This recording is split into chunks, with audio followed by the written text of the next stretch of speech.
ഒഴുകിയെത്തിയ ജനസാഗരത്തെ സാക്ഷിയാക്കിയാണ് media വണ്ണിന്റെ വാർഷികോത്സവമായ പ്രവാസോത്സവം ത്രിമാന സ്വഭാവത്തിൽ തയ്യാറാക്കിയ ഷാർജ ക്രിക്കറ്റ് സ്റ്റേഡിയത്തിലെ കൂറ്റൻ വേദിയിൽ നടന്നത്.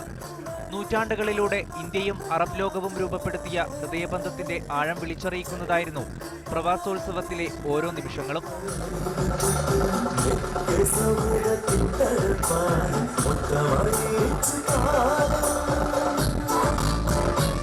ഷാർജ രാജകുടുംബാംഗം സുൽത്താൻ ബിൻ അബ്ദുള്ള അൽ ഖാസിമി പ്രവാസോത്സവത്തിന്റെ ഉദ്ഘാടനം നിർവഹിച്ചു. പ്രവാസ ലോകത്തിന്റെ സ്വപ്നങ്ങളോടും പ്രതീക്ഷകളോടും ചേർന്നു നിൽക്കാൻ മീഡിയ വണ്ണിന്റെ പുതിയ സംരംഭം മീഡിയ വൺ ഗൾഫ് എന്ന പേരിലുള്ള പുതിയ ചാനലിന്റെ പ്രഖ്യാപനം ചടങ്ങിൽ ഗൾഫ് മാധ്യമം ചീഫ് എഡിറ്റർ ഹംസ അബ്ബാസ് നടത്തി.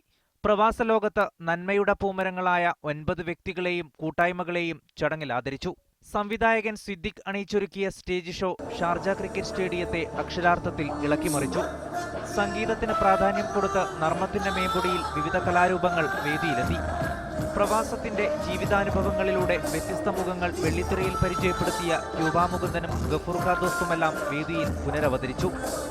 മീഡിയ വൺ പ്രേക്ഷകരുടെ ഇഷ്ടകഥാപാത്രങ്ങളായ MIT മൂസയും കൂട്ടരും ചിരിയുടെ മാലപ്പടക്കം തന്നെ തീർത്തു.